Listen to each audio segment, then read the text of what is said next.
Bonjour YouTube, comme ça c'est fait. Euh, du coup, bon ouais, du coup, ouais, la, la- la scène post-crédit là qui dure 3 ans, et avec à la fin le teasing que seuls les lecteurs de l'animé vont comprendre, enfin, les lecteurs de l'animé, les lecteurs du manga vont être chauds. Du coup, on a le teasing avec Renze pour la fin. Vas-y, on va faire la review à l'envers du coup. Du coup, scène post-crédit, très cool quoi. T'as le petit teasing avec Renze qu'on attendait tous un petit peu. Avec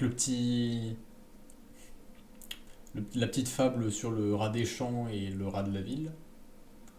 Euh, Juste avant, Denji et cette putain de porte qu'il doit pas ouvrir, ce connard.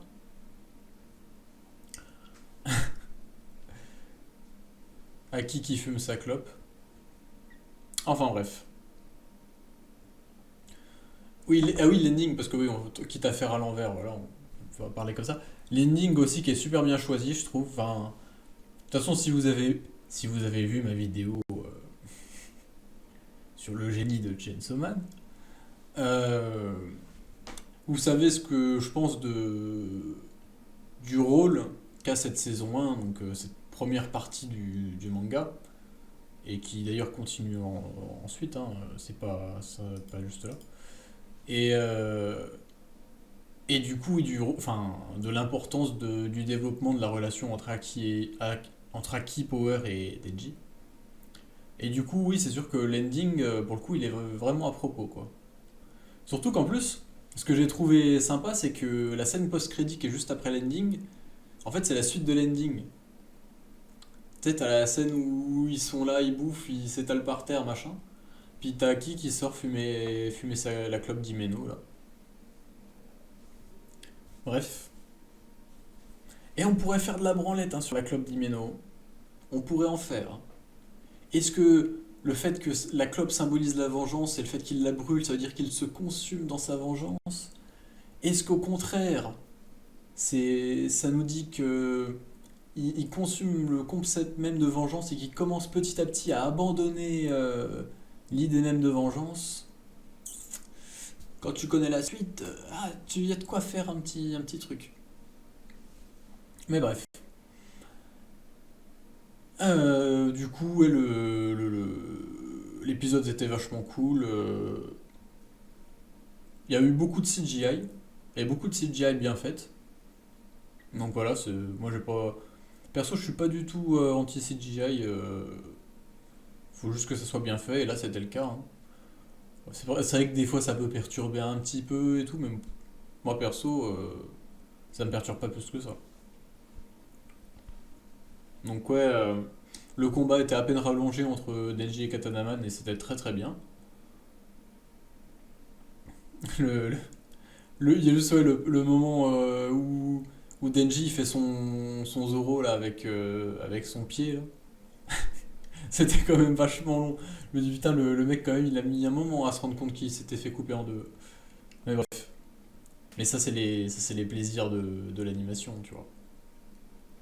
De faire des trucs comme ça qui ont aucun sens. Mais bon, ça tranche un petit peu avec le côté un peu sérieux que l'anime veut se donner depuis le début. Tu sais, genre, à faire vas-y, nous on fait comme si c'était un film et tout, et puis là ils reprennent les poncifs de l'animation classique. C'est un peu contradictoire, mais bon, je vais pas me plaindre, hein, moi qui disais que justement vouloir faire comme un film c'était un peu une connerie. Sinon, que dire d'autre, que dire d'autre. Ben, en vrai, je pense que l'épisode il a été adapté nickel, hein. En termes de rythme, c'était pas trop mal, ça a pris son temps et tout. Même l'humour a super bien marché, genre la scène où ils font le concours là, de celui qui tape le plus fort dans les couilles du mec, incroyable. Dans le manga, elle est géniale, et là, elle est géniale aussi. Je vais mettre un petit peu de musique histoire qu'on. Merde. Hop, hop, toc, toc, toc.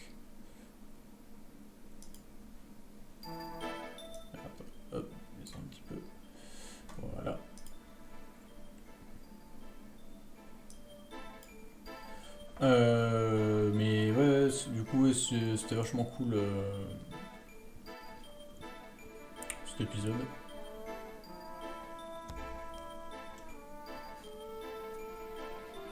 Le son de cloche? Tu parles de quoi?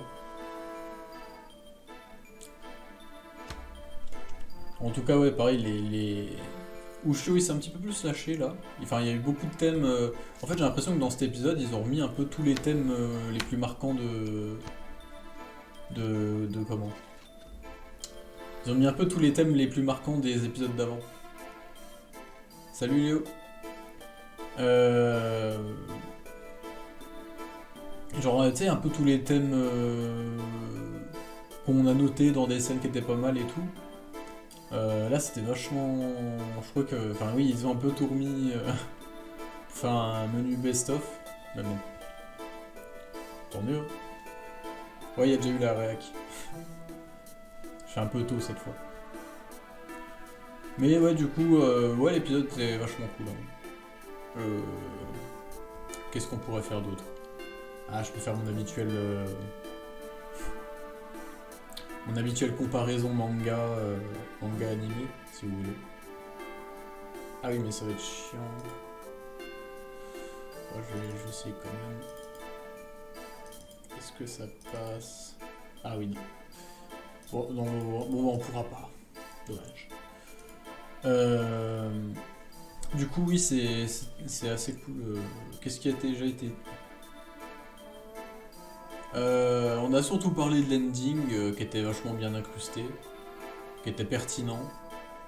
On a fait un petit peu de branlette sur le fait que Aki fume sa clope avec Easy Revenge dessus, là, la clope d'Imino. Et on a parlé ouais, de la scène post-crédit avec l'arrivée de Redze, l'histoire de la porte avec Denji et Pochita, enfin bref. On n'a pas dit grand chose, hein, je viens juste de commencer. Enfin bref. Ouais, du coup, pareil pour. Ah oui, il y a le. Comment? Bah, pareil, il y a eu le combat Aki contre le serpent, là, enfin la meuf serpent, Sawatari. Avec Kobeni qui débarque. Qui nous sort, ouais. Je suis quand même revenu parce que bon, voilà, on a une promotion quand même le mois prochain. Ouais, bref, c'est Kobeni. Donc ouais, vachement cool l'épisode, mais je vais pas. En vrai là, je vais faire je pense que je vais terminer la review de l'épisode ici. Parce qu'on va attaquer un plus gros morceau, on va commencer à parler un peu de ce que j'ai pensé de l'animé dans sa globalité. Je pense que ce sera plus intéressant.